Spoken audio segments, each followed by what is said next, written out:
25 से 26 साल हो गए, सूखा पड़ा है, खुद ही जो है आप तलाश में है कि कब मौका लगे। इस बार का माहौल क्या लग रहा है? सतयुग था, राम जी का वनवास 14 साल का था, ये तो फिर भी कलयुग चल रहा है। 28 तक मतलब समय सीमा बढ़ गई है। सीमा बढ़ गई है वनवास की, लेकिन ये है कि इस बार वनवास जरूर खत्म होगा। आयुष्मान योजना को लेकर क्या कहेंगे?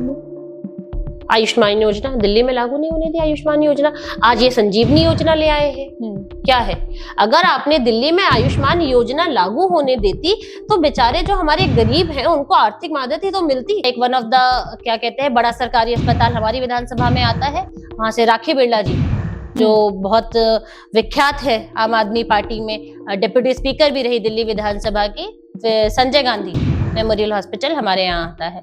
वहां जाके देखिए आज क्या सुविधाएं, ना साफ सफाई है, ना सुविधाएं, ना लोगों को एडमिशन मिल रहे हैं, ना बेसिक दवाइयां मिल। फ्री की रेवड़ियां कौन बांट रहा है? मैंने आपको कहा कि आम आदमी पार्टी की कथनी और करनी में फर्क है। कहते बहुत है, करते कुछ नहीं है। लेकिन भारतीय जनता पार्टी का जो घोषणा पत्र है वो घोषणा पत्र नहीं है, वो सिर्फ रेवड़ियां नहीं है। जो हम कहते हैं वो हम करते हैं। आज हम 2100 और 2500 रुपए की बात करते हैं तो सबसे पहले भारतीय जनता पार्टी ने मध्य प्रदेश में नकल नहीं करी है। सबसे पहले ये अकल ही थी भारतीय जनता पार्टी की, जो भारतीय जनता पार्टी ने सबसे पहले मध्य प्रदेश में लाडली बहन योजना लागू करी। मध्य प्रदेश, छत्तीसगढ़, हरियाणा, महाराष्ट्र, इन प्रदेशों में हमने घोषणाएं करी और इन प्रदेशों में आज हम महिलाओं को ये सुविधा दे रहे हैं। कि मैं पॉडकास्ट के माध्यम से, आपके चैनल के माध्यम से, आपकी ये महिला है ना दिल्ली की मुख्यमंत्री आतिशी जी को चैलेंज करना चाहती हूँ कि आइए मंगोलपुरी, सुल्तानपुरी से डायरेक्ट नल से पानी पीकर दिखाइए। संगम विहार चलिए, वहां किसी विधानसभा में डायरेक्ट नल से पानी पी के दिखाइए। आप स्वच्छ एरिया में जाते हैं, साफ एरिया में जाते हैं, एनडीएमसी के क्षेत्र में जाते हैं और वहां जाके नल से खोल के पानी पी लेते हैं। तो ऐसा तो नहीं होता ना। दिल्ली में चुनाव है और चुनाव के साथ ये सवाल उठ जाता है कि इतने सारे घोषणा पत्र आ गए हैं, बीजेपी का अलग, कांग्रेस का अलग, आम आदमी पार्टी का अलग, और इसी बीच सब घोषणा पत्रों में एक चीज कॉमन है। वो क्या है कि महिलाओं के लिए कई सारे लुभावने वादे हैं।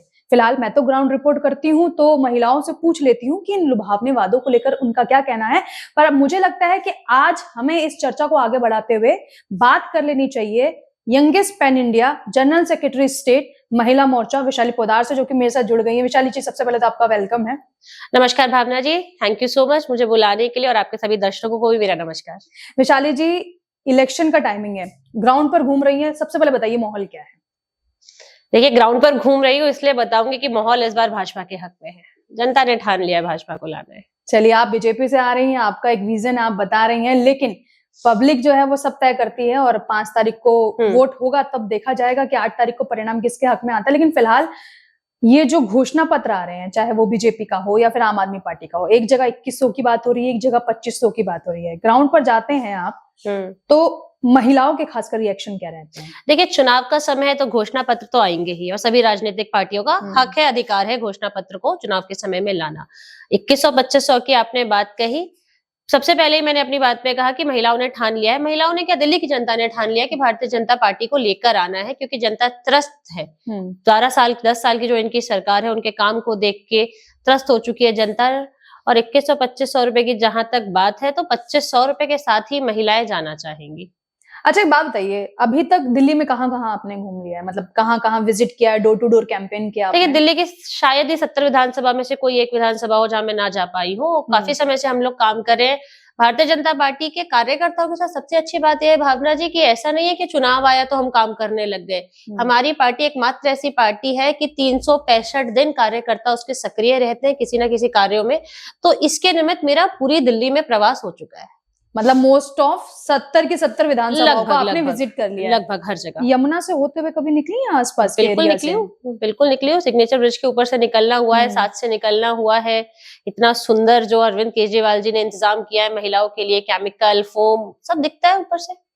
मेट्रो से क्या, मैं अभी थोड़े दिन पहले कहीं ट्रैवल कर रही थी, मैं आ रही थी फ्लाइट से, मैं लैंड कर रही थी, और जब मैं लैंड कर रही थी तो जो ऊपर से यमुना का दृश्य दिखा, मैं शायद आपको दिखाऊंगी, मेरे फोन में फोटो भी होगी, मैंने वो फोटो भी खींची कि इतनी ज्यादा ज्यादती आप देखिए यमुना मैया के साथ जो हुई है वो, तो उसके लिए शब्द नहीं बनते।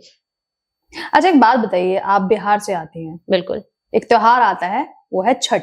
कहते हैं बिहार के लिए छठ आस्था नहीं है बल्कि भाव है, प्यार है, प्रेम है, और मुझे लगता है पूरी इंडिया में भी लोग सेलिब्रेट करते हैं और इंडिया के बाहर भी ये सेलिब्रेशन चलता है। और लोग खासकर दिल्ली वाले जो पूर्वांचल के लोग हैं वो छठ के लिए यमुना जाते हैं। बिल्कुल। आप गई हैं? मैं नहीं जा पाई हूँ। मेरा एक वीडियो भी होगा, मैंने काफी पहले एक वीडियो भी बनाया था, जब इन्होंने मतलब हालत ऐसी, यमुना की आप कैसे जाएंगे, वो जहर है, वो जो हमारे फॉर्म दिखता है। और बहुत दुख की बात है कि हमारी माताओं बहनों को, जो पूर्वांचल की माता बहनें, उसको ऐसे पाटनी में जाकर छठ करना पड़ता है। हालत ऐसी है। और देखिए, छठ आपने कहा कि एक आस्था, हम कहते हैं कि Chhath is not an festival, it's an emotion. हमारे लिए इमोशन है। स्थिति ऐसी है कि छठ जब हम करते हैं उसमें पानी में खड़े होकर आपको सूर्य को अर्घ देनी होती है। तो उसका विषय ये है कि वो जो पानी है वो बहता पानी होना चाहिए। दिल्ली में कहा जाए यमुना जी बचती है, लेकिन हालात ऐसे हैं कि हम जा ही नहीं सकते। तो हम क्या करते हैं, अपने घर के बाहर एक गड्ढा खोद के कहीं एक छोटा सा घाट बना के। आज ये स्थिति है कि इस तरीके से दिल्ली वालों को रिस्ट्रिक्ट होकर अपना त्योहार मनाना पड़ रहा है। लेकिन 11 साल पहले तो कमिटमेंट किया गया था आम आदमी पार्टी की तरफ से कि चीजों को बेहतर कर देंगे, लेकिन अब जैसे ही चुनाव नजदीक आए हैं, उनके जरिए भी कई सारे बयान हम लोगों ने सुने हैं कि केंद्र का सपोर्ट नहीं मिल पा रहा है, इसलिए चीजें हो नहीं पा रही है। देखिए, मैं अभी आपको एक चीज बताती हूँ। मैं अभी आते आते रास्ते में ही पढ़ रही थी कि आपने बोला कि 10 साल पहले कमिटमेंट की थी। मैं भी आते आते रास्ते में भी पढ़ रही थी कि इन्होंने आज फिर कुछ अपना मैनिफेस्टो निकाला है, कुछ गारंटियां दी है, और उसमें ये बोला है कि हम यमुना जी को साफ कर देंगे।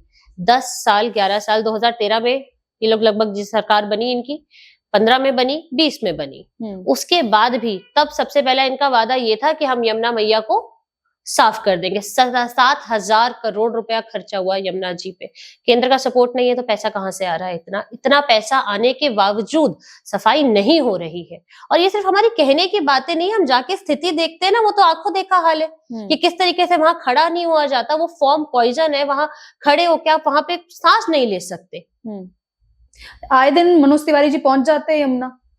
मैंने तो एक शूट उनका कवर किया था जब वो यमुना की सफाई करने के लिए हाथ में एक थैला लेके चल दिए। तो मैंने उनसे सवाल पूछा कि आप ये सब चीजें क्यों कर रहे हैं, तो उन्होंने कहा कि यमुना बड़ी गंदी है, इसीलिए ऐसा करना पड़ रहा है। देखिए, जब जो सरकार में है, जो सत्तावादी लोग हैं, जब वो हरकतें नहीं करेंगे, इस तरीके की जनता के हक में काम नहीं करेंगे, तो फिर हमारे सांसदों को करना पड़ेगा। मनोज जी हमारे सांसद है, उनका एरिया है, उनसे जितना बनता है छठ के समय वो सफाई करवाते हैं वहां पे, ताकि हमारी जो छठ व्रती लोग हैं वो मना सके। और दूसरा मैं भी आपको बताना चाहूंगी कि हमारे भारतीय जनता पार्टी के प्रदेश अध्यक्ष वीरेंद्र सचदेवा जी, उन्होंने कुछ दिन पहले जाके अरविंद केजरीवाल जी ने बोला था कि मैं यमुना मैया को इतना साफ कर दूंगा कि वहां जाके आप टूरिस्ट स्पॉट बना दूंगा, मैं खुद आके डुबकी लगाऊंगा। कहाँ है आज? जाके देखिए ना। हमारे प्रदेश अध्यक्ष जी ने कुछ दिन पहले जाके यमुना जी में डुबकी लगाई थी। ये यमुना मैया है, और उनसे माफी मांगी थी कि ये दिल्ली की सरकार ने उनका हाल कर दिया है। उसके 2 दिन तक वो अस्पताल में थे, क्योंकि तो डॉक्टर ने उनको 2 दिन के लिए कहा कि आपके शरीर पे रैशेज हो गए। तो आप देखिए क्या स्थिति है कि वो सिर्फ एक डुबकी उन्होंने लगाई वहां पे, तब उनका ये हाल हुआ। और हमारी जो छठ व्रती लोग हैं वो तो 3-4 घंटे शाम को, 3-4 घंटे सुबह खड़े होके उस पानी में अर्घ देती है। अच्छा, आपने कुछ वीडियोस देखी है? आम आदमी पार्टी के कुछ पूर्व विधायक है, जिसमें चाहे वो जनकपुरी के पूर्व विधायक हो, या फिर आपने हरिनगर का एक वीडियो देखा होगा जो काफी वायरल होगा, जब अरविंद केजरीवाल अपनी जनसभा को संबोधित कर रहे हैं, तो एक महिला जो कि वहां की पूर्व विधायक है, वो हाथ में एक सामान लेकर कुछ जा रही है और ऐसे झंडों की तरह उसको फैलाने की कोशिश कर रही है, मतलब एक इंटेंशन दिखाने की कोशिश कर रही है। और कुछ ऐसी वीडियोस भी आई है जिसमें बार बार ये आरोप लग रहा है कि टिकट मिलती है पैसे देकर, टिकट मिलती है पैसे देकर। ये सब क्या है? आप लोग इसको जब सुनते हैं तो क्या आप लोगों का रिएक्शन रहता है? सच्चाई है, आज आधे दर्जन से ज्यादा आम आदमी पार्टी टूट चुकी है। इनके जो संस्थापक सदस्य थे आज वही केजरीवाल जी के साथ नहीं है, चाहे वो कुमार विश्वास हो, योगेंद्र यादव हो, शाजिया आलमी हो, ये सारे वो लोग थे। और सबसे बड़े अन्ना हजारे जी हो, ये वो लोग थे जहां से ये पार्टी, जिन लोगों ने इस पार्टी को स्थापित किया, या जहां से ये आम आदमी पार्टी निकल के एक राजनीतिक, एक आंदोलन से निकल के राजनीतिक पार्टी का इन्होंने रूप लिया। आज वो लोग इनके साथ नहीं है। और जिनकी आपने बात करी वो हरिनगर से राजकुमारी ढिल्लन जी है, इनकी पूर्व विधायिका है, उनको टिकट नहीं दी। उन्होंने जब ये आए, जनसभा चल रही थी, उन्होंने नारे लगाए। पैसे देके टिकट दी जाती है, ये सत्यता है इस पार्टी की। मैं कई ऐसे क्षेत्रों की बात कर सकती हूँ कि जहां पे ये सिर्फ कहने की बात नहीं है।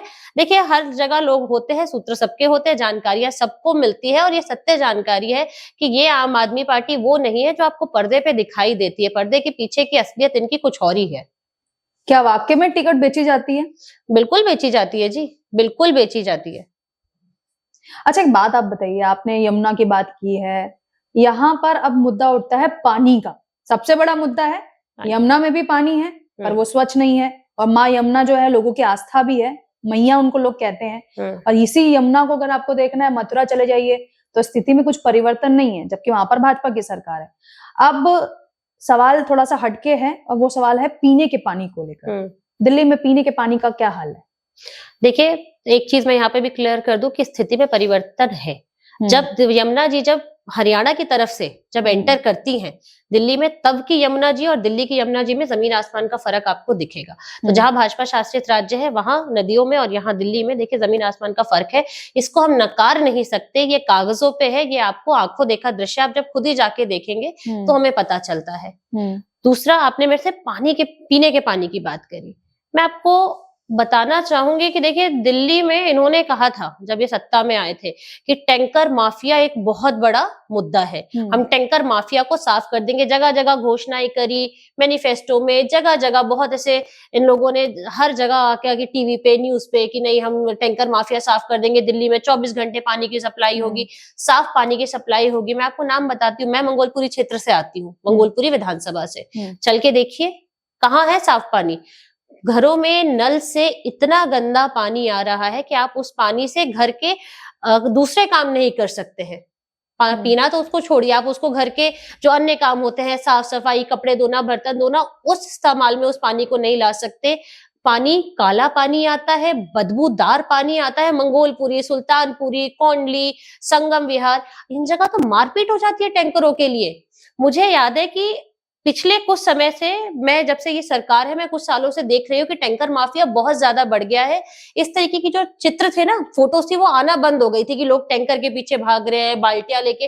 वो शायद कभी बचपन में हम लोग देखते थे, लेकिन अब फिर से उसी दौर में आ गई है। तो दिल्ली का विकास जो है वो बैकवर्ड्स हो रहा है। मतलब आप कह रही कि कांग्रेस के टाइम पे थोड़ा टैंकर माफियाओं का खौफ कम था, आप ये बताना चाह रही? क्योंकि आपने कहा कि एक समय बहुत ज्यादा था, फिर एक समय कम हो गया, फिर एक समय बहुत ज्यादा हो गया। मैंने बचपन की बात करी, उस बचपन में मेरे भाजपा की सरकार देखी थी मैंने। तो अभी जब देखती हूँ दोबारा से, फिर से समझ में आता है कि आप ऐसी ऐसी जगह में देखिए। मंगोलपुरी में पिछले कुछ सालों में मैंने कभी टैंकर नहीं देखा था, लेकिन अब यहाँ पे टैंकर फिर से आने लगे हैं। आप फोन करके टैंकर को बुला रहे कि पानी लेकर आइए। संगम विहार की आपने, दक्षिणी दिल्ली की कितनी आपने फोटो देखी होंगी कि लोग टूट पड़ रहे हैं, आपस में मार पिटाई हो जा रही है, लड़ाई झगड़े हो जा रहे हैं पीने के पानी के। दिल्ली देश की राजधानी है और वहां पे लोगों को एक उनकी बेसिक नेसेसिटी, सुविधा, पानी, पीने का पानी नहीं मिल पा रहा है। अच्छा, एक बात बताइए, हाल ही में अरविंद केजरीवाल अभी गली मोहल्ला, नुक्कड़, कस्बा, गांव, सब जगह दिल्ली में घूम रहे हैं। वो जाकर खुद टूटी खोलते हैं और पानी पीते हैं। वहां पर दिल्ली की मुख्यमंत्री भी मौजूद होती है और आप कह रही कि पानी पीने लायक नहीं है। मजबूरी है सबसे बड़ी बात। दूसरी चीज, पानी पी कहाँ, किस विधानसभा में? नई दिल्ली विधानसभा में, सबसे साफ सुथरी स्वच्छ, जहां पे हमारी एनडीएमसी है। तो एनडीएमसी के क्षेत्र में वो जाते हैं, पानी पी लेते हैं। मैं इस पॉडकास्ट के माध्यम से, आपके चैनल के माध्यम से, आपकी ये महिला है ना दिल्ली की मुख्यमंत्री आतिशी जी को चैलेंज करना चाहती हूँ कि आइए मंगोलपुरी, सुल्तानपुरी से डायरेक्ट नल से पानी पीकर दिखाइए। संगम विहार चलिए, वहां किसी विधानसभा में डायरेक्ट नल से पानी पी के दिखाइए। आप स्वच्छ एरिया में जाते हैं, साफ एरिया में जाते हैं, एनडीएमसी के क्षेत्र में जाते हैं और वहां जाके नल से खोल के पानी पी लेते हैं। तो ऐसा तो नहीं होता ना। मतलब आप कह रही है कि एनडीएमसी है इसीलिए पानी साफ है, लेकिन वो विधानसभा भी तो अरविंद केजरीवाल की है ना।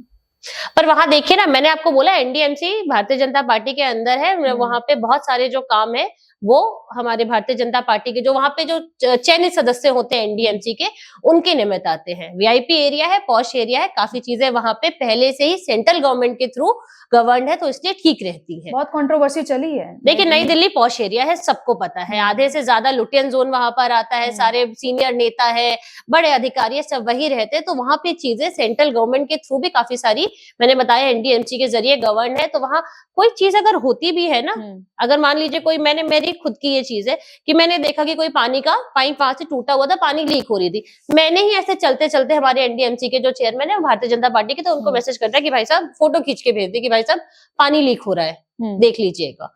पता चला अगले दिन उन्होंने मुझे फोटो भेजी, अधिकारी भेज के वो चीजें ठीक हो गई। तो वहां पे कई चीजें सेंट्रल बॉडी के थ्रू गवर्न है। मैं फिर वही बोलती हूँ कि ऐसी विधानसभाएं जो दिल्ली की सत्यता बताती हैं, चाहे वो मंगोलपुरी है, सुल्तानपुरी है, किराड़ी है, मैं नाम इसलिए ले पा रही हूँ क्योंकि मैं गई हूँ, मैंने ये चीजें देखी है।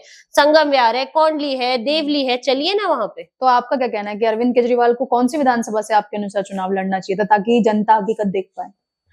देखिए, जनता अरविंद केजरीवाल जी, अभी पीछे हमने देखा था कि कई जगह से बातें चली थी कि वो 2 सीटों पे चुनाव लड़ने की तैयारी कर रहे थे, क्योंकि लग रहा था शायद उनको अपने पैरों तले जमीन खिसकती दिख रही थी।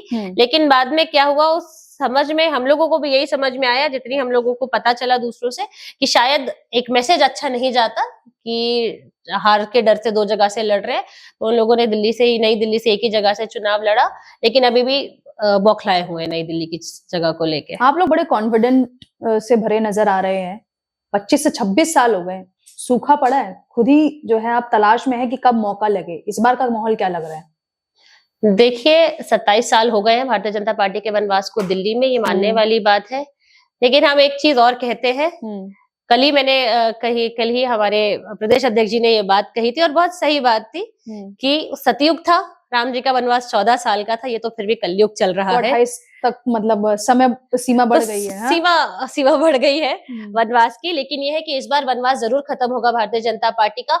जैसा कि मैंने पहले कहा कि दिल्ली की जनता त्रस्त है। अब दिल्ली की जनता ने मन बना लिया कि इनको हटाना है, क्योंकि वो देख चुकी है, भुगत चुकी है कि इनकी कथनी और करनी में कितना फर्क अच्छा, है। आप ग्राउंड पे जाती हैं तो जी। नेता के तौर पे खुद को इंट्रोड्यूस करती हैं या आम पब्लिक के तौर पे पब्लिक के साथ बैठ के बात करके उनसे उनके मुद्दे पूछती है? क्योंकि अगर आप भाजपा माइंडसेट से जा रही हैं तो हो सकता है लोग आपको एक नेता के तौर पे इंट्रोड्यूस करे, और अगर कोई आम आदमी पार्टी के माइंडसेट से जा रहा है तो उसको एज अ नेता के तौर पे इंट्रोड्यूस करे। एज अ वुमेन जब खुद ग्राउंड पर जाती है, लोगों से बात करती है, तो पहले खुद का परिचय क्या देती हैं?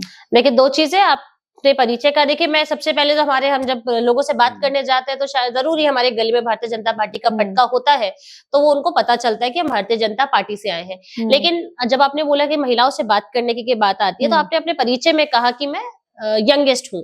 तो मुझे भी ऐसा लगता है कि जब मैं उनके बीच में बात करने जाती हूँ ना, हमारी माताएं बहनें हैं सारी, तो मैं उनसे उनकी बच्ची की तरह, उनकी बेटी की तरह और एक महिला होने के नाते क्या उनसे मुद्दे सबसे मिलते पहले हैं बात करती दिल्ली के हूँ। चुनावों के लिए? क्या मुद्दे मिले आपको? कुछ मुद्दों को बताइए ना, जो दर्शक हमारे अभी देख रहे हैं उनको बताइए कि क्या मुद्दे उठा के आप लोग लेकर आए। ठीक है, मैं देखिए, हमारे मुद्दे बहुत सारे हैं। अब मैंने आपको बताया कि जो पब्लिक ने आपसे नहीं, मैं बता रही हूँ आपको, मेरी विधानसभा मंगोलपुरी विधानसभा है, जो रूरल एरिया है सारा, वहां पे आपको जे क्लस्टर, कॉलोनी, सब ऐसी जगह आपको मिलेंगी। आप जब जाके देखते हैं, उन महिलाओं से मिलते हैं, परेशान है। आज दिल्ली की सड़कों का बुरा हाल है, बेसिक जरूरत है, अच्छी सड़कें, गड्ढे। आप वहां पे जाके देखेंगे सीवर ओवरफ्लो है, जो क्लस्टर्स है वहां पे पानी सीवरों से बाहर निकल के, जो घर है ना छोटे छोटे, तो क्या है, उनके घरों में पानी जा रहा है, साफ सफाई नहीं है, गंदगी है, इतनी गंदगी है। एमसीडी में आने के बाद तो जो इन लोगों ने बुरा हाल मचाया है दिल्ली का, जहां से सीवर साफ करा वो 4 दिन तक वही पड़ा है, वही गंदगी, वही बदबू, सीवर ओवरफ्लो मैंने होते हुए नहीं देखे थे। आज वहां पे देखिए, मंगोलपुरी के जो सेवा बस्तियां हैं, वहां पे सीवर ओवरफ्लो हो रहा है, पानी गंदा, मैंने उसके बारे में जिक्र किया।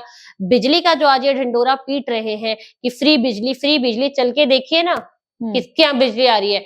मैं जितनी महिलाओं से पूछती हूँ, वो सब मुझे बिल दिखाते कि देखिए बिजली का बिल आते हैं, और बिजली के बिल की फ्री होने की बात करते हैं। देखिए, ये इधर से ना, क्या कहते हैं आज वो इनका वो क्या कहावत है कि इधर से दिया और दूसरे हाथ से चुपके से ले लिया।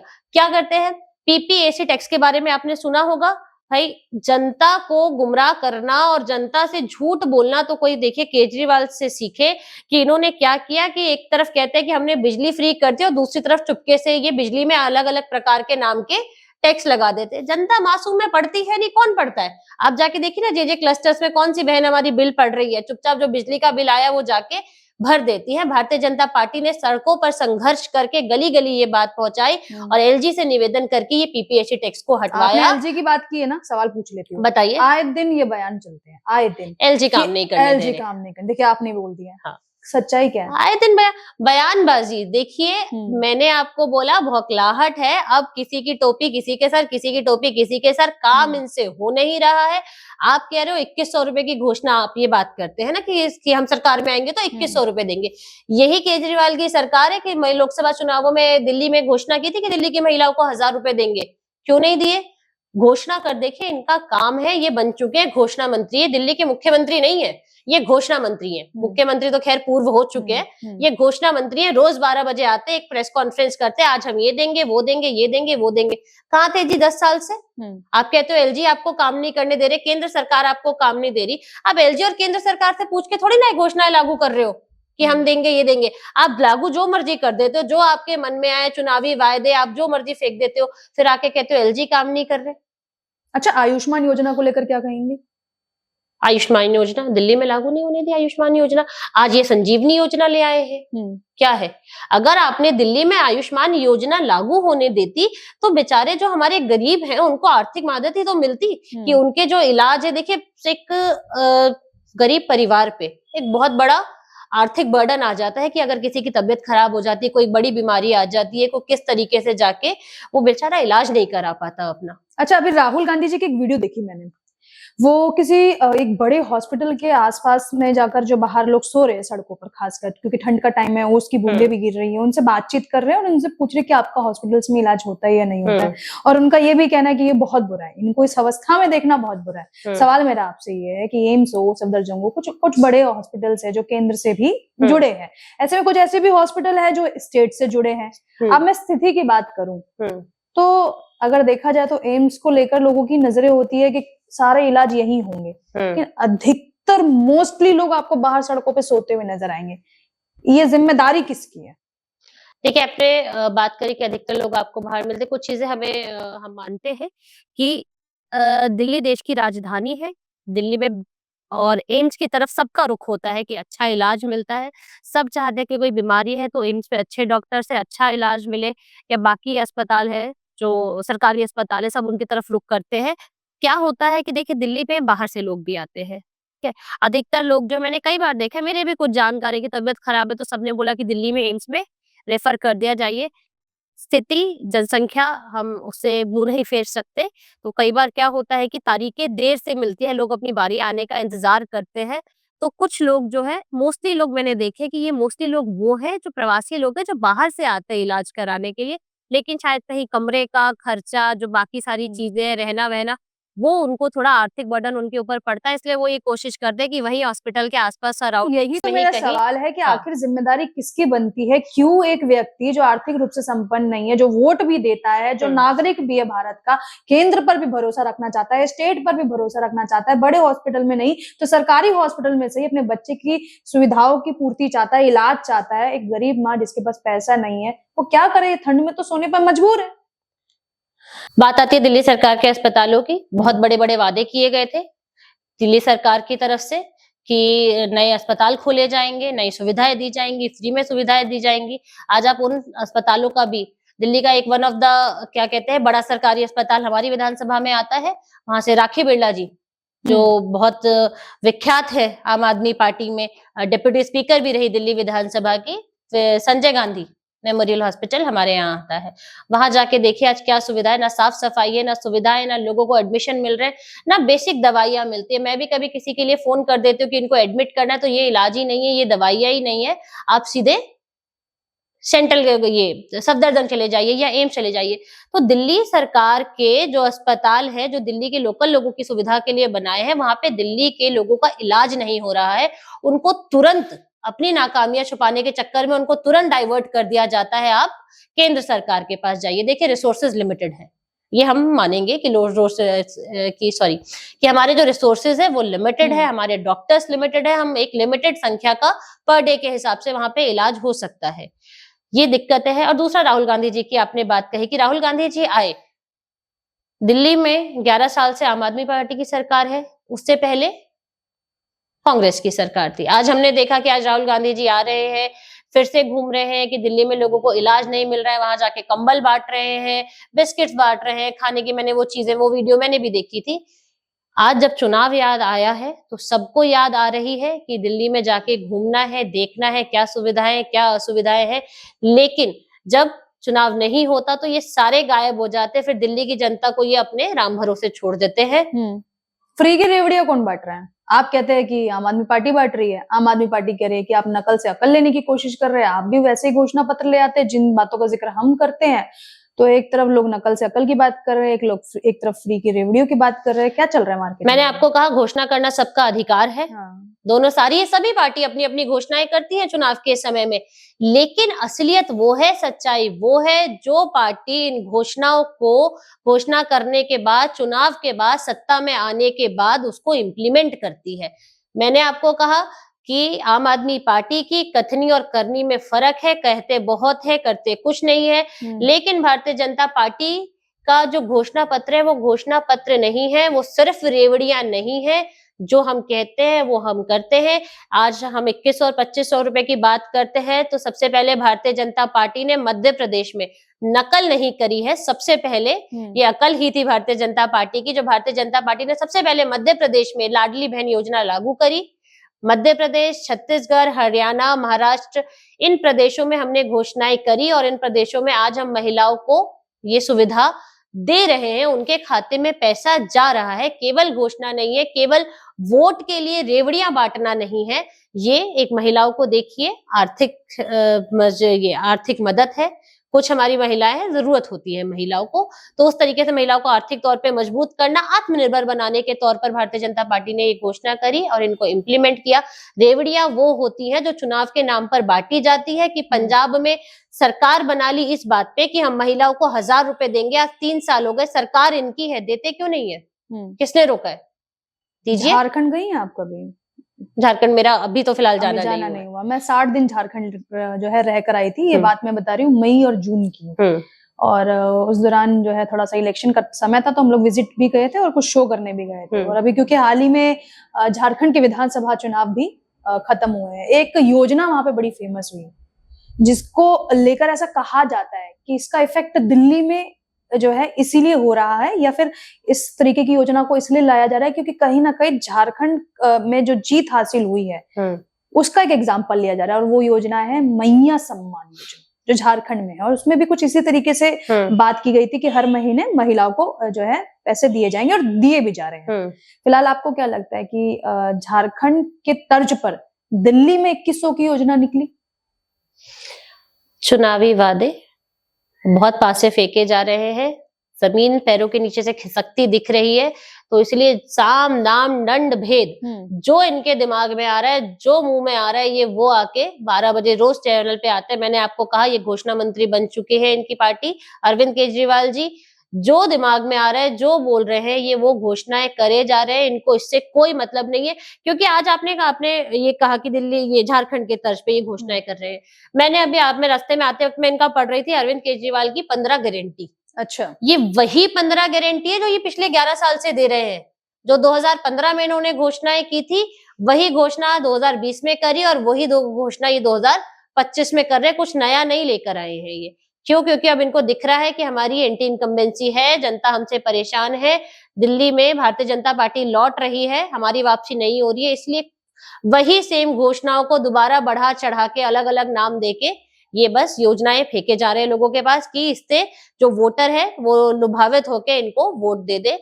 लेकिन ऐसा इस बार होने नहीं वाला। वोटर है, आपको लग रहा है लुभावित हो जाएंगे? नहीं, इस बार नहीं होने वाला। मैंने आपको कहा कि दिल्ली का वोटर समझदार हो चुका है, समझदार के साथ साथ इस सरकार की नाकामियों से त्रस्त हो चुका है। आपको लगता है कि आप लोगों को लेकर भी, बीजेपी को लेकर भी, कांग्रेस को लेकर भी वोटर सोचता है? मतलब सब सोचता है वोटर, तुलनात्मक अध्ययन तो वोटर भी बहुत करता है। बिल्कुल करता है।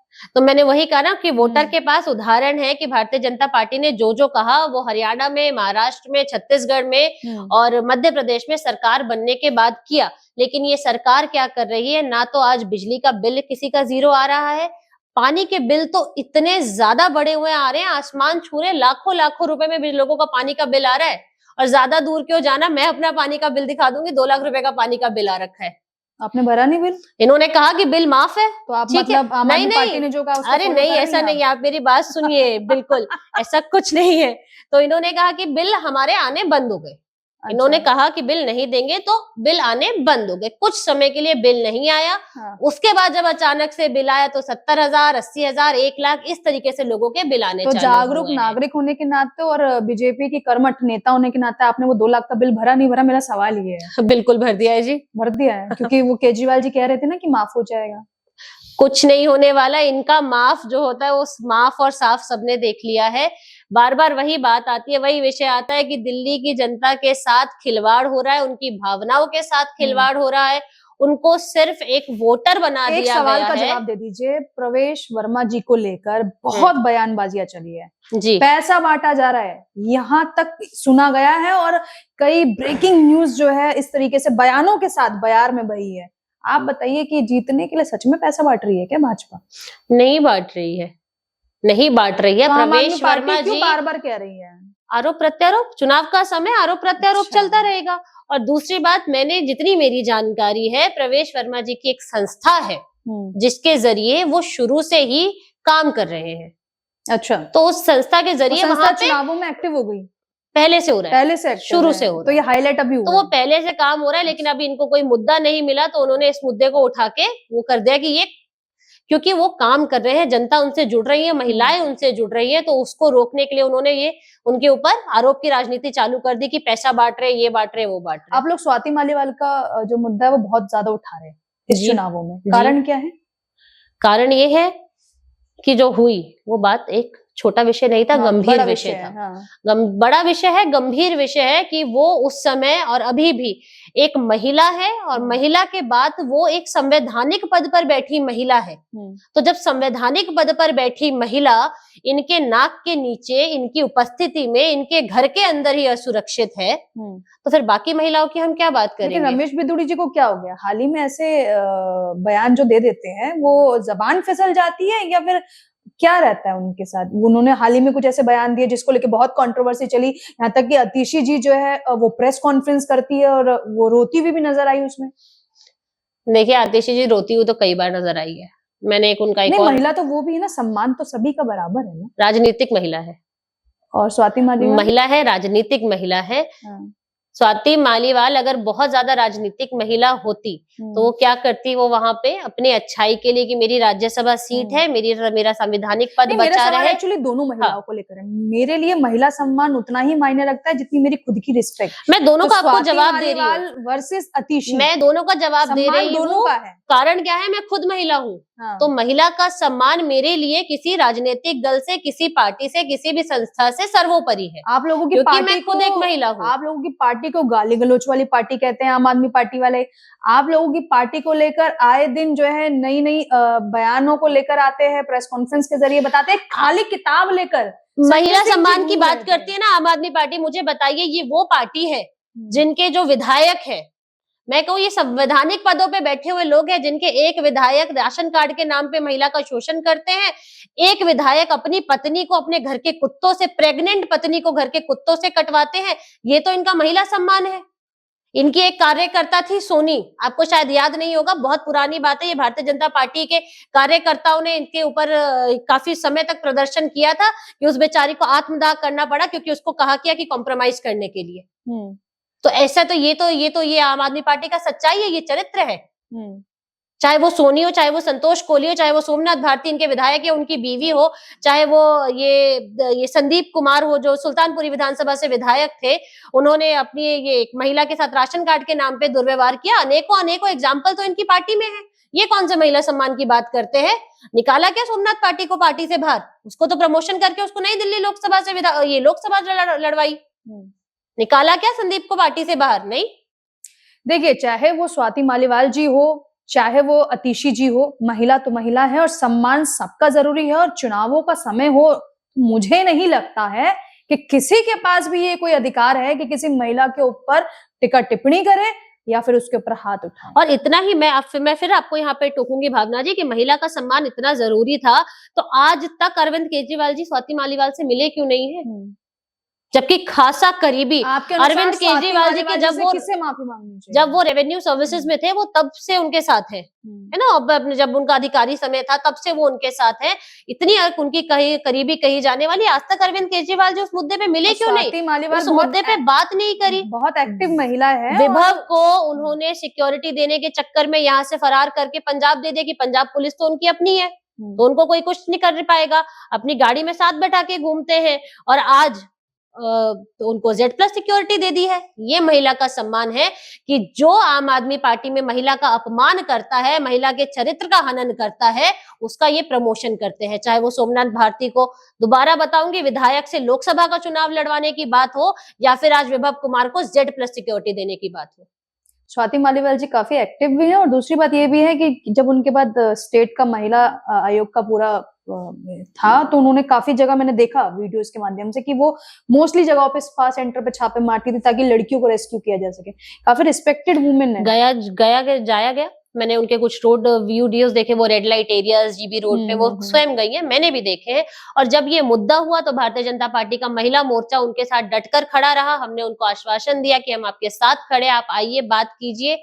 आज आप देखते हैं कि वो खुद ही प्रत्येक अलग अलग विधानसभाओं में जाके आम आदमी पार्टी अच्छा, की लेकिन एक और बात इसी तो- अरविंद केजरीवाल की सच्चाई उजागर करने में जुड़ी हुई है कि इस सरकार ने क्या किया है। अच्छा, लेकिन एक बात तो बताइए, मैं फिर से आ जाती हूँ उस सवाल पे। बताइए। रमेश बिदुड़ी जी ऐसा क्यों करते हैं? बार बार उनको लेके जो आम आदमी पार्टी वाले बोलते हैं, गाली गलौच देते हैं, गाली गलौच देते हैं, आए दिन बयान उनको लेकर देते हैं। ज्यादा प्रेम है आम आदमी पार्टी को रमेश बिदुड़ी जी से, या रमेश बिदुड़ी जी भी फ्लो में बोल जाते हैं? देखिए, रमेश बिदुड़ी जी हमारे सम्मानजनक नेता हैं और अभी उनको टारगेट इसलिए किया जा रहा है क्योंकि वो मुख्यमंत्री के सामने, जो आम आदमी पार्टी की तथाकथित मुख्यमंत्री है, तथाकथित क्यों बोलती हूँ ये भी आगे बताऊंगी, कि जो आम आदमी पार्टी की तथाकथित महिला मुख्यमंत्री जो है आतिशी जी, उनके सामने चुनाव लड़ रहे हैं। और देखिए, पुराने नेता है, भारतीय जनता पार्टी के वरिष्ठ नेता है, 10 साल उस यहाँ से सांसद रहे हैं, 7 वाली सीट से विधायक रहे, तो आम आदमी पार्टी को डर है। और डर क्या ये है कि वहां का जितना संगठन है, कांग्रेस का पूरा संगठन भी भारतीय जनता पार्टी में उस सीट पे कालकाजी में भारतीय जनता पार्टी में रमेश बिदुड़ी जी के साथ शामिल हो चुका है। तो ये डर है उनको, तो इसलिए आज उन्होंने रमेश बिदुड़ी जी को टारगेट कर रखा है कि इनको नहीं छोड़ना है। इनको मेंटली इन सब चीजों में आरोप प्रत्यारोप की राजनीति में फंसा के रखेंगे तो हम वहां पे थोड़ा सा सेफ साइड, हम सेफ प्ले करेंगे। आप लोगों की चुनावी लड़ाई किससे है? सिर्फ आम आदमी पार्टी से, या कांग्रेस को भी खेमे में ले रहे हैं? देखिए, कांग्रेस अभी तक तो खेमे में दिख नहीं रही है। जितना कांग्रेस का बुरा हाल हुआ है पिछले 2014 से लेके अभी तक, तो कांग्रेस रिवाइव नहीं कर पाई है, सरवाइव नहीं कर पाई है। और ना मुझे लगता है कि इस दिल्ली में, देखिए, सीधी लड़ाई है, अगर स्पष्ट शब्दों में कहूँ तो आम आदमी पार्टी की और भारतीय जनता पार्टी की सीधी लड़ाई है। कांग्रेस कहीं लड़ाई में नहीं है और कांग्रेस इस बार भी 0 सीटें ही उनकी आएंगी, जितना मेरी जानकारी है, मैं समझती हूँ। 70 में से कितनी सीटों पे दावा ठोक रहे हैं भारतीय जनता पार्टी? भारतीय जनता पार्टी 45 सीटें लेकर आएंगी, लगभग 45 सीटें। बाकी सीटें आम आदमी पार्टी के हिस्से में देना चाहते हैं? देना नहीं चाहते हैं हम आदमी पार्टी के हिस्से में, लेकिन आपने बोला कि भारतीय जनता पार्टी, तो हमारा लक्ष्य ये है और जितनी हमारी समझ कहती है कि भारतीय जनता पार्टी 42 से 45 सीटों पर जीत कर आएगी। चलिए, आप लोगों का समीकरण 45 का है और लगभग जो सीटें बच गई 20-25, वो आप आम आदमी पार्टी के खेमे में देखना चाहते हैं।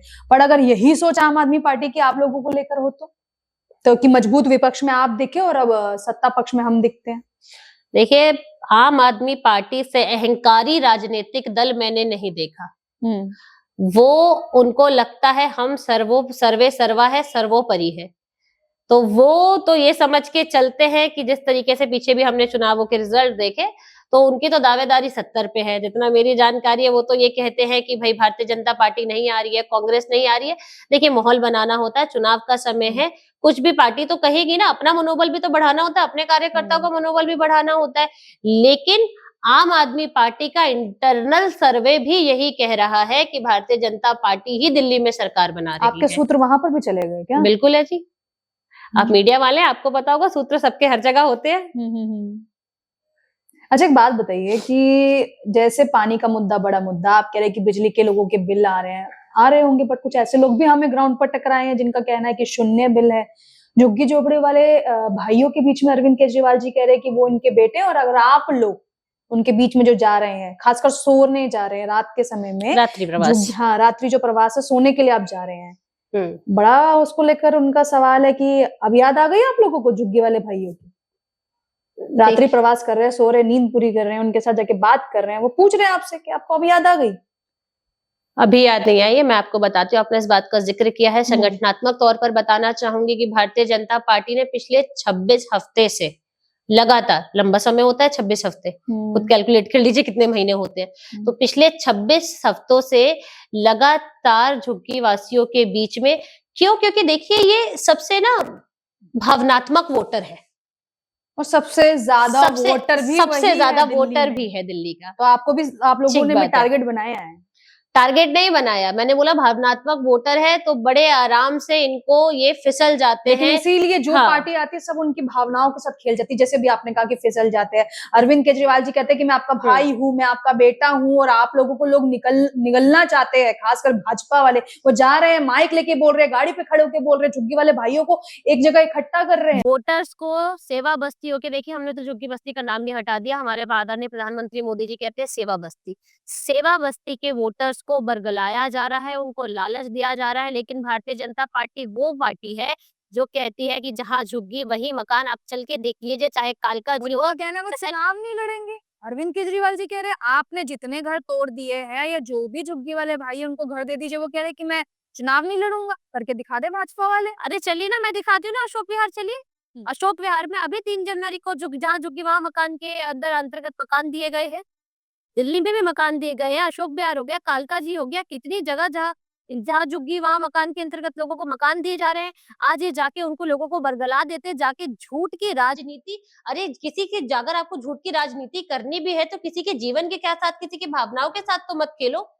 अगर आज उनको घर मिल भी रहा है, बहुत ही शानदार सुंदर फ्लैट बनाकर दिए हैं, मैंने खुद देखे हैं। आप जाके देखिए, यूट्यूब उठा के देखिए, आपको बतेरी वहां की वीडियोस मिल जाएंगी कि किस तरीके के फ्लैट, उनका रहन सहन सुधर रहा है, उनकी जीवन शैली सुधर रही है। लेकिन नहीं, आम आदमी पार्टी कहती है कि वो उसी सेवा बस्ती में रहे, उनका चुपचाप उनका वोटर बन के रहे, उनको कोई सुख सुविधाएं ना मिले, क्योंकि अगर ये सुख सुविधाएं उन तक पहुंच गई तो उसके बाद तो ये आम आदमी पार्टी को जिंदगी में कभी वोट नहीं करेंगे, ये पक्का भारतीय जनता पार्टी का वोटर बन जाएगा। तो इसलिए मैं आहत होती हूँ कि हम अपनी राजनीति के चक्कर में इतना गिर गए हैं कि जो लोग हमारे, जिनको मदद की जरूरत है, जिनको हम थोड़ी मदद देके, जिनकी आर्थिक स्थिति ठीक कर सकते हैं, जिनको हम थोड़ा आत्मनिर्भर बना सकते हैं, मजबूत बना सकते हैं, उनको केवल राजनीति के लिए इस्तेमाल किया जा रहा है। आप लोग आम आदमी पार्टी को आपदा बोल रहे हैं। आपदा है, यही शब्द आप लोगों ने यूज किया ना, आपदा। हाँ बिल्कुल। तो क्या आप लोग आपदा में अफसर ढूंढ रहे हैं? आपदा में अफसर नहीं ढूंढ रहे हैं हम, ये पार्टी आपदा है। ये पार्टी जिस तरीके से पनप कर आई, आपदा में अफसर तो अरविंद केजरीवाल जी ने ढूंढा ना।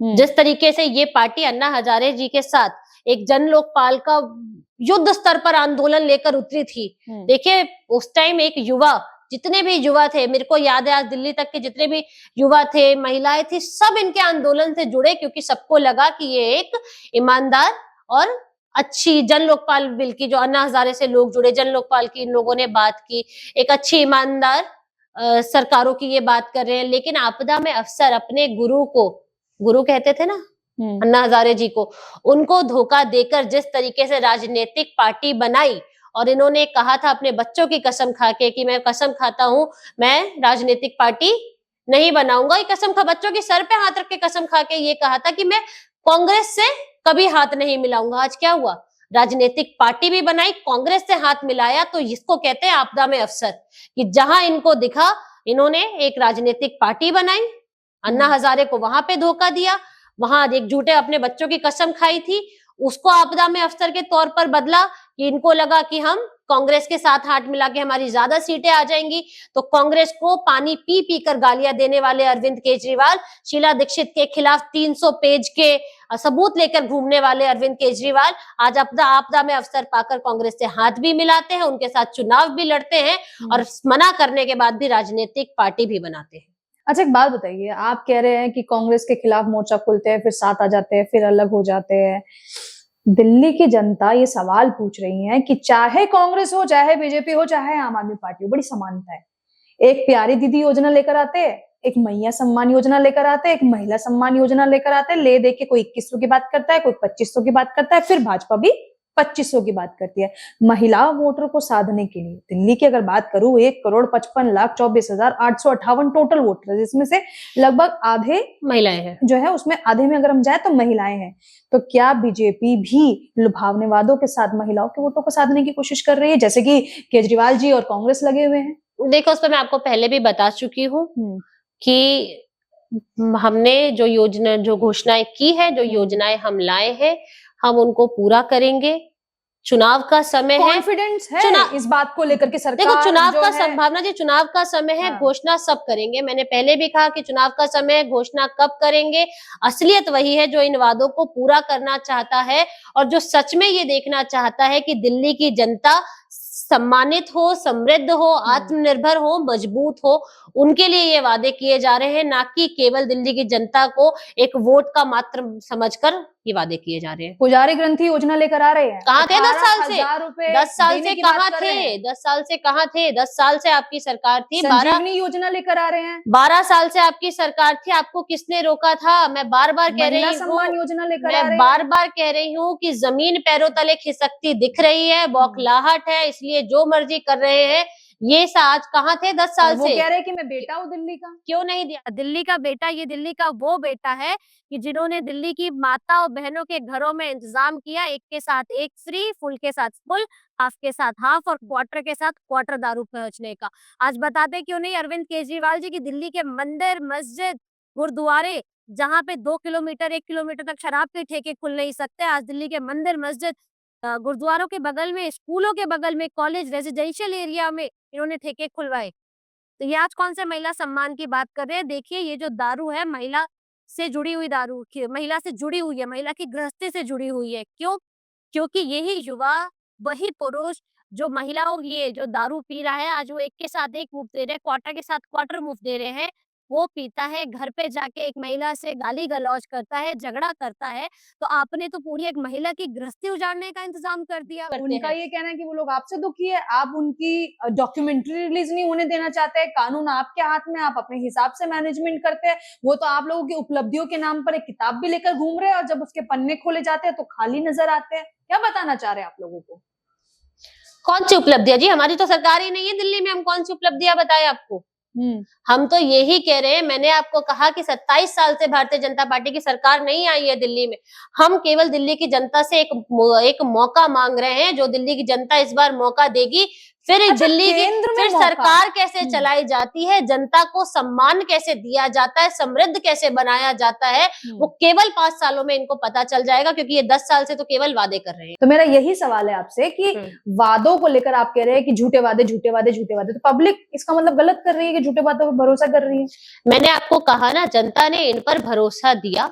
जनता को लगा ये जिस तरीके से ढिंडोरा पीट कर आए थे, करप्शन फ्री राजनीति, ईमानदारी की अभी भी उनके राजनीति, पोस्टर लगे आम हुए हैं। आदमी अभी भी यही पोस्टर एक लगाते बड़ा हैं, सा पोस्टर आम अरविंद आदमी है, केजरीवाल की नजर आ रहा है, उसमें लिखा है ईमानदार, और नीचे ईमानदार। कांग्रेस और आप लोगों के भाजपा के भी लीडर्स के पोस्टर लगे और नीचे इसमें कुछ और लिखा हुआ है। आपने देखा मैं होगा? वही बता रही हूँ ना, ये देखिए इस तरीके से इन्होंने अपनी इमेज बिल्डिंग करी बड़ी अच्छी से 2013 में आके कि हम ईमानदार है, हम आम आदमी है, हम आप ही के बीच के लोग हैं।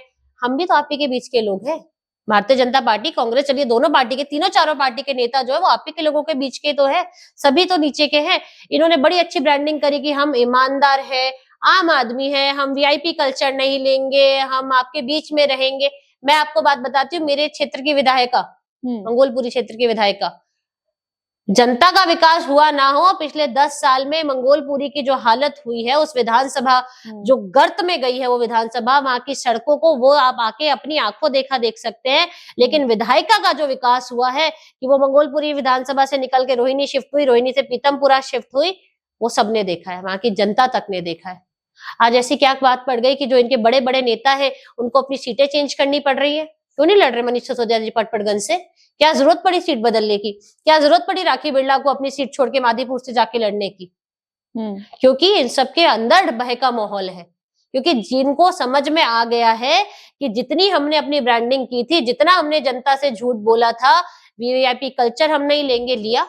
आज केजरीवाल जी का घर देखिए, आज गाड़ियां देखिए, एक नीली वैगनार में एक नीले रंग की ओवरसाइज टी शर्ट शर्ट पहन के घूमते थे और मफलर लगा के घूमते थे, और एक वैगनार लेते, नीले रंग की वैगनार थी, वो सबको याद होगी, बच्चे बच्चे के दिमाग में वो चीजें अच्छे से घुसी अच्छा, हुई है। एक बात बताइए, आप लोग कहते हैं शीश महल है, आप लोग बहुत सारी बातें बताते पर आप जनता से पूछते तो दीजिए ना, बताने दीजिए ना कि कहाँ है, कहाँ है ये वो वाले अरविंद केजरीवाल जी, कहाँ है जो आम आदमी का, आम नेता बनने का, आम आदमी बनने का जो ढोंग लोगों के सामने रचाते थे, कहाँ है? अच्छा, आप बताइए, आप लोग अरविंद केजरीवाल जी को कैसे रहते हुए देखना चाहते हैं? क्या खाए वो, क्या पहनावा पहने, जिससे मतलब भाजपा को यकीन हो जाए कि हाँ ये वही लीडर है? देखिए, हम नहीं देखना चाहते, हम तो इसलिए बोलते हैं कि आपने क्या कहा था और आप क्या कर रहे हैं, आपकी कथनी और करनी में कितना फर्क है, आप क्यों जनता को पागल बना रहे हैं?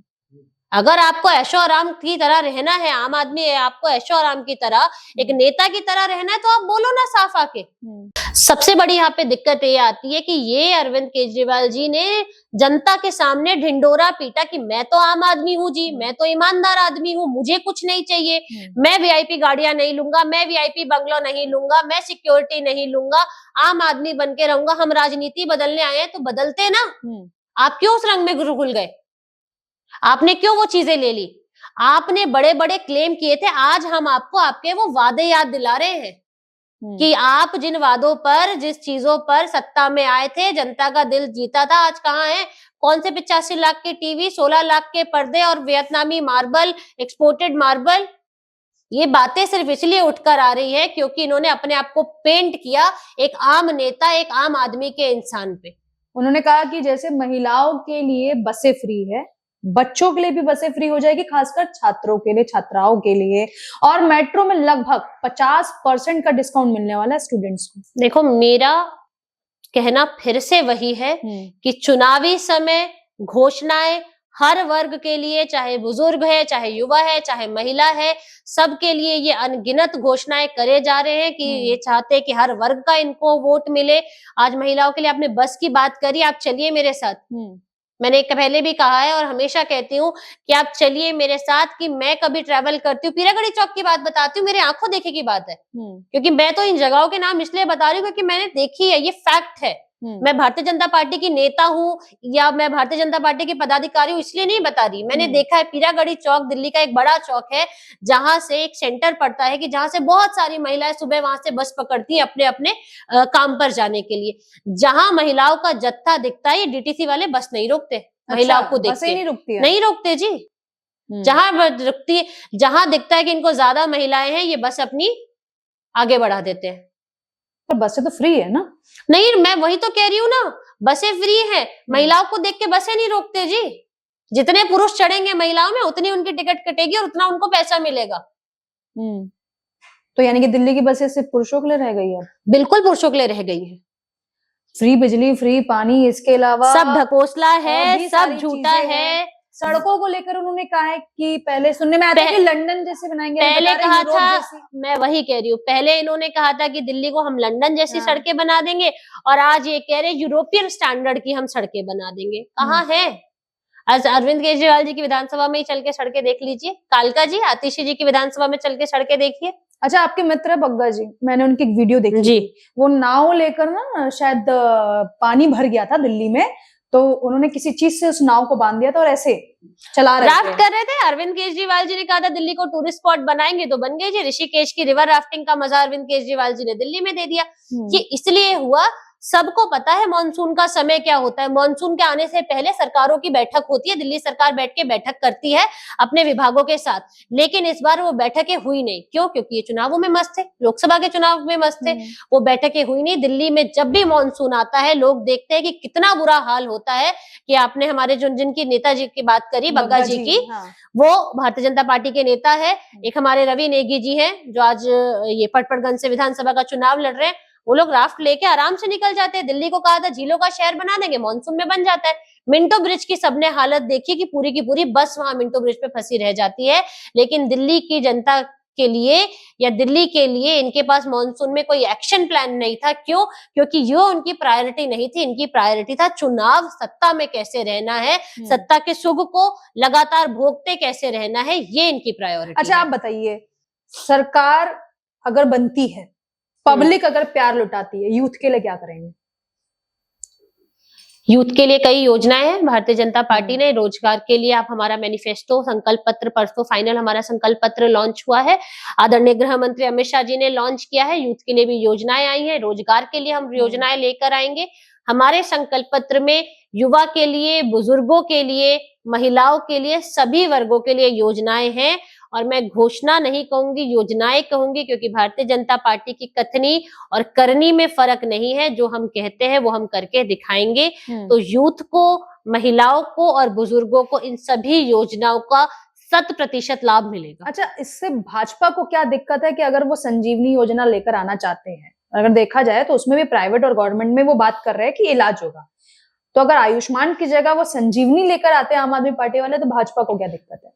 देखिए, आयुष्मान योजना केंद्र से लागू की गई, प्रदेशों में, कई प्रदेशों में चल रही है, जनता उससे लाभ उठा रही है। आयुष्मान योजना से कई आर्टिकल अगर आप पढ़ेंगे, हम गूगल पे भी सर्च करेंगे, तो आयुष्मान योजना के तहत कई ऐसे परिवार हैं जिनकी जो जीवन है, जिनका जो भविष्य है, भारतीय जनता पार्टी की इस योजना की वजह से बचाया गया है।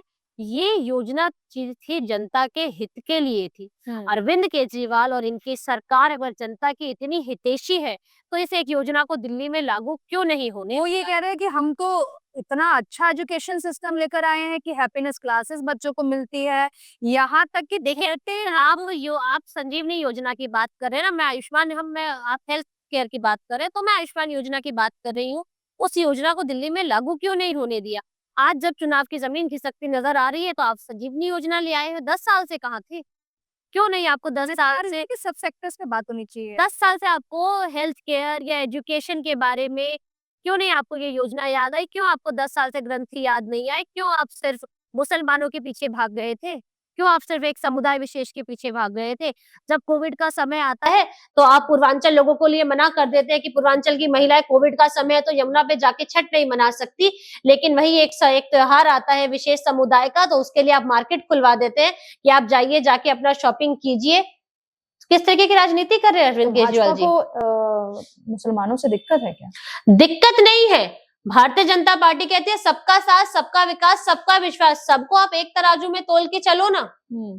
आप जब आता पीछे एक समुदाय विशेष के जो मौलवी थे, आप उनको ये भत्ता वेजेस आप कुछ दे रहे थे, तब आपको ग्रंथि क्यों नहीं याद आए? आप अगर उनको दे रहे हो तो इनको भी दो।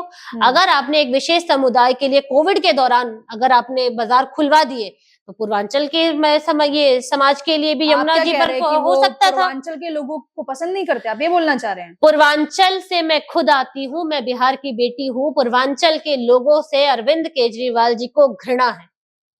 क्या बात कर रही हैं? स्पष्ट शब्दों में, बड़ा इल्जाम लगा रही हैं। स्पष्ट शब्दों में कहूंगी कि पूर्वांचल के लोगों से घृणा है। अगर घृणा नहीं होती तो बार बार ये बयान जो पूर्वांचल समाज का बयान, ये अपमान करते हैं बयानबाजी करके कि पूर्वांचल का व्यक्ति 500 रुपए की टिकट कटाकर आता है और दिल्ली में इलाज करा के चला जाता है। दिल्ली देश की राजधानी है, सबका हक है किसी भी राज्य का व्यक्ति दिल्ली में आए, इलाज कराए, वो जाए, ये उसका संवैधानिक हक है, अधिकार है। अच्छा, आपको दिक्कत दूसरा इस बात मैं सवाल पूछना चाह रही हूँ, आपको इस बात से क्या दिक्कत है? अगर वो हैप्पीनेस क्लासेस चला रहे हैं, दिल्ली के बच्चों को अच्छा स्कूल में पढ़वाना चाह रहे हैं, प्राइवेट से अच्छी स्कूलों की व्यवस्था कर रहे हैं, मैं आपके सवाल पर आऊंगी, लेकिन मैं अपने 2 बयान, इस टॉपिक से मैं हटूंगी नहीं। मैं अपने दो ये चीजें जरूर बोलना चाहूंगी कि पहला मैंने ये बताया, ये 500 रुपए की ये महिला, ये पूर्वांचल लोगों के लिए बात कही। दूसरा बयान अभी किया कि पूर्वांचल के फर्जी वोटर है। कि इतना बड़ा बयान दिल्ली के लिए लोगों के लिए किया गया, ये पूर्वांचल समाज के लिए किया गया, जिसके लिए एक बड़ा प्रदर्शन भी जगह जगह पूर्वांचल के लोगों ने किया कि पूर्वांचल के लोगों के ने विरोध किया इस बात का कि किस तरीके से कि पूर्वांचल के यूपी बिहार के लोगों को फर्जी वोटर कह दिया। तो ये अपमान है। अब इनको शायद पूर्वांचली वोटर्स का वोट नहीं चाहिए या क्या है, ये अरविंद केजरीवाल जी जाने, लेकिन पूर्वांचल समाज का अपमान जो है ये पार्टी बार बार करती आई है। दूसरी, आपने एजुकेशन की बात की, हैप्पीनेस क्लास और इनका एजुकेशन सिस्टम। मैं 2 चीजें बता चुकी हूँ। मैं खुद सरकारी स्कूल से पढ़ी हूँ, मैं आज भी उस स्कूल में जाती रहती हूँ कभी कभार। हमारे आसपास क्षेत्र में, मेरे क्षेत्र में कई सारे सरकारी स्कूल हैं। सरकारी स्कूलों की आपने सफेदी करा दी, नए डेस्क वहां पे डलवा दिए, रंगाई पोताई से एजुकेशन का कोई लेना देना नहीं है। उससे एजुकेशन की जो एजुकेशन का स्तर है वो नहीं बढ़ता, एजुकेशन का स्तर पीछे ही गया है। एजुकेशन के मामले में आपको मैं घोटाले के बारे में बताना चाहूंगी कि किस तरीके से, बहुत पुरानी बात है, ये आरटीआई के सामने आया था कि इन्होंने स्कूलों में जो कमरे बनवाए वो 25-25 लाख का एक कमरा बनवाया था। तो उसके नाम पे भी, एजुकेशन के नाम पे भी घोटाला किया है, हेल्थ के नाम पर भी घोटाला किया है। लिकर के घोटाले में देखिए, आप खुद ही देखते ना, आज अनेकों अनेक केसेस में इनके आधे दर्जन से नेता बेल पे बाहर है। इनके शिक्षा मंत्री जेल गए, इनके स्वास्थ्य मंत्री जेल गए। क्यों? क्योंकि हर विभाग में घोटाला हुआ है। उनका कहना है आप राजनीतिक मंशा से प्रेरित होकर जो है एक तरफा पार्टी हमारे साथ ऐसा दुर्व्यवहार कर रही है। वो तो सामने आके भारतीय बयानों के जनता जरिए पार्टी के बताते हैं हाथ में अपने। नहीं था आपकी जांच करवाना, भारतीय जनता पार्टी के हाथ में नहीं था आपको अरेस्ट करना। ये सारे हमारे जो संवैधानिक तंत्र है, हमारा कोर्ट है, ये सब उनके निमित्त हुआ है। उनको जो ठीक लिया उन्होंने किया। अब ये जितना मर्जी बोल ले कि भारतीय जनता पार्टी सत्ता में है या मुझसे परेशान है, आज आपको अरेस्ट किया जाता है तो आप कहते हो कि ये सच्चाई की हार हो गई। देखिए भावना जी, जैसा मैं आपको बता रही थी, बड़ा ही हास्यास्पद है ये बात कि जब अरविंद केजरीवाल के नेताओं की गिरफ्तारी होती है तब ये संवैधानिक संस्थाओं पर सवाल उठाते हैं कि संविधान का गला घोटा, लोकतंत्र की हत्या है। लेकिन जब यही संवैधानिक संस्थाएं इनको बेल दे देती है तो ये जश्न मनाना चालू कर देते हैं कि लोकतंत्र बच गया। तो ये किस तरीके का मजाक है? तो जितनी भी इनके ऊपर कार्रवाई होती है वो राजनीतिक दृष्टि से प्रेरित नहीं है। ये हमारी संवैधानिक संस्थाएं हैं, चाहे वो कोर्ट है, चाहे वो सीबीआई है, उनकी जांच के तहत जो भी सत्य निकल कर आते हैं वो उस पे विपक्ष के जितने भी नेता हैं, टीवी तो आप देखती हैं बिल्कुल, और आए दिन कभी कभी पार्लियामेंट भी जाना आता होगा। ये सुना है आपने लाइन कि ईडी और सीबीआई आपके हाथों की कठपुतलियां हैं? सुना होगा आपने। देखिए सरकार हमारी है तो आरोप तो हमारे ऊपर लगाएंगे ही, लेकिन ऐसा नहीं है। और सीबीआई से आपने जब बात करी तो मैं पिछली भी वाली बात में एक बात जोड़ना चाहूंगी कि अगर ये आम आदमी पार्टी इतनी सच्चाई थी तो जिस शराब घोटाले के मामले में अरविंद केजरीवाल को गिरफ्तार किया गया, जिस दिन ये खबर आई कि ये मामला सीबीआई को सौंपा जा रहा है, उसके अगले दिन ही इन्होंने अपनी ये योजना जो थी वो वापस कर ली, उसको रोल बैक कर लिया। तो मेरा एक बार मैं आपके चैनल से इसको दोबारा इसलिए पूछना चाह रही हूँ कि ये मेरा ये सवाल है कि अगर ये इतनी सत्यता की बात करते हैं, इतनी ईमानदारी की बात करते हैं, अगर इस पार्टी ने कोई घोटाला नहीं किया है, तो जब ये सामने आया कि लिकर घोटाले की जो शराब घोटाले की जो जांच है वो सीबीआई करेगी, तो उसको वापस क्यों ले लिया? नहीं लेना चाहिए था, चलने देते, होने देते जांच, कुछ नहीं निकलता। आप इतने साफ थे तो आज क्यों आपको अरविंद केजरीवाल को जेल में रहना पड़ा? क्यों उनको बेल नहीं मिली? उसमें तो भारतीय जनता पार्टी का कुछ लेना देना नहीं था, सीबीआई का लेना देना नहीं था, वो तो सारी चीजें संवैधानिक संस्था कोर्ट से हो रही थी। क्यों मनीष सिसोदिया जेल रहकर आए? क्यों सत्येंद्र जैन इतने समय तक जेल रहकर आए? क्यों? क्योंकि जितने भी इनके सामने प्रूफ डाल रखे गए, हमारी संवैधानिक संस्थाओं को लगा कि कुछ गड़बड़ है, कुछ चीजें हैं, वो उन्हीं सबूतों के माध्यम से ही, सबूतों के उस पर ही इनको जेल में रखा गया या इनको बेल नहीं मिली। अच्छा, आपसे एक सबसे जरूरी सवाल है, भाजपा का सीएम फेस कौन दिल्ली में? ये सवाल दरअसल हमारा नहीं है, ये सवाल आम आदमी पार्टी का है, क्योंकि उनका ये कहना है कि उन्होंने तो अपने डिप्टी सीएम का भी नाम बता दिया है और आपके पास क्या कोई चेहरा नहीं है? Thank you for asking this. मैं जवाब भी देना चाहती थी, इसका आपके दर्शकों को बताना चाहूंगी। देखिए, जिस तरीके से आपने पूछा भारतीय जनता पार्टी का सीएम कौन, भारतीय जनता पार्टी से पहले मैं आम आदमी पार्टी पे आ जाती हूँ। आम आदमी पार्टी का सीएम कौन, डिप्टी सीएम कौन? अरविंद केजरीवाल जी आम आदमी पार्टी के सर्वोसर्वा है कि जो होगा वो अरविंद केजरीवाल जी। सीएम की कुर्सी अरविंद केजरीवाल जी नहीं छोड़ेंगे, राष्ट्रीय कन्वेनर की कुर्सी अरविंद केजरीवाल जी नहीं छोड़ेंगे। आज मेरे ख्याल से 12-13 साल हो गए इस पार्टी को बने हुए। भारतीय इनके जो राष्ट्रीय अध्यक्ष है वो कौन है? अरविंद केजरीवाल जी। तब से सीएम कौन है? अरविंद केजरीवाल जी। और वहीं आप भारतीय जनता पार्टी का उठा के देखेंगे तो हर 3 साल के बाद हमारा राष्ट्रीय अध्यक्ष भी बदलता है। भारतीय जनता पार्टी एक संगठनात्मक राजनीतिक दल है। भारतीय जनता पार्टी जब भी किसी भी प्रदेश में सरकार बनाती है, सरकार जीतती है, हम कभी पिछले समय से आपने देखा होगा, पिछले कई समय से हमने किसी चेहरे पे चुनाव हमने नहीं लड़ा है। हम भारतीय जनता पार्टी अपने मूल्यों की, अपने सिद्धांतों की, अपनी योजनाओं पे, अपने काम की राजनीति पर चुनाव लड़ती है। और जब हमारी सरकार जीत कर आती है तो हमारा शीर्ष नेतृत्व, हमारे पास बड़े नेता है, संगठनात्मक दल है, हम मिलकर बैठते हैं, वो लोग मिलकर बैठते हैं, विचार विमर्श करते हैं कि इस प्रदेश के लिए कौन सा चेहरा सही रहेगा या कौन सा ऐसा चेहरा जिसने हमारे दल को, हमारे संगठन को अपना जीवन दिया है, अपना समय दिया है। तो ऐसे लोगों को चुन के भारतीय जनता पार्टी उनको मौका देती है जनता की सेवा करने का। तो दिल्ली के साथ भी यही होगा। जब दिल्ली की सरकार चुनकर आएगी तो हमारा शीर्ष नेतृत्व बैठेगा नतीजे और एक अच्छे नतीजे पे और एक अच्छे चेहरे के साथ, एक अच्छे मजबूत चेहरे के साथ दिल्ली को जनता की सेवा करने वाला मुख्यमंत्री देगा। कुछ नाम लेने जा रही हूँ, बताइए। कम शब्दों में आंसर चाहूंगी, हो सके तो एक वर्ड में दीजिएगा। अरविंद केजरीवाल। झूठा। राहुल गांधी। इमेच्योर। प्रियंका गांधी वाड्रा। दादी की नाक, अतिशी जी, तथाकथित मुख्यमंत्री। संजय सिंह, एक शब्द तो मन में आ रहा है लेकिन वो नहीं बोलूंगी। एक शब्द बहुत अच्छा मन में आ रहा है लेकिन शायद पॉडकास्ट पे बोलना नहीं चाहिए, लेकिन शायद दर्शक समझ गए होंगे कि मैं क्या बोलना चाह रही हूँ। तो जनता समझदार है, संजय सिंह के नाम से समझ गई होंगी कि मैं क्या बोलना चाह रही हूँ। ओझा जी, फर्जी, सत्येंद्र जैन, नौटंकी, कपिल मिश्रा, हिंदुत्ववादी नेता, मोदी जी, प्रधान सेवक, जनता का सेवक, वीरेंद्र सचदेवा, जमीनी कार्यकर्ता, बांसुरी Swaraj, What I love about her is, जैसे आपने बोला एक शब्द में बोलना है, but what a lovely orator। चलिए, ये तो एक शब्द और एक जवाब रहा।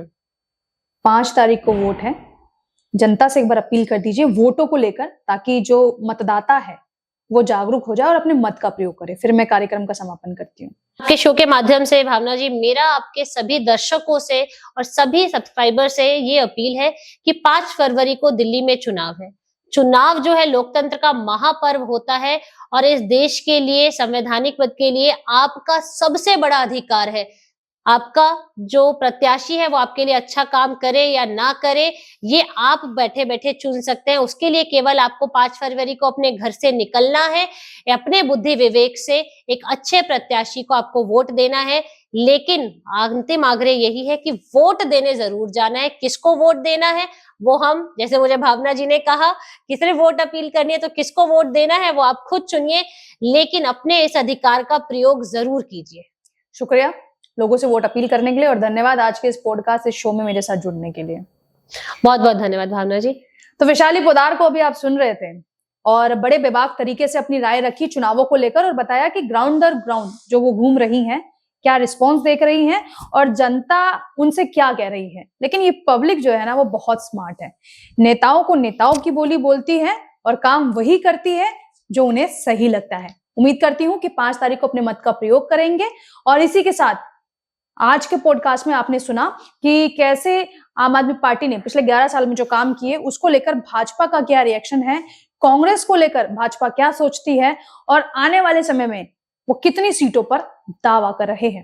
फिलहाल के लिए नमस्कार।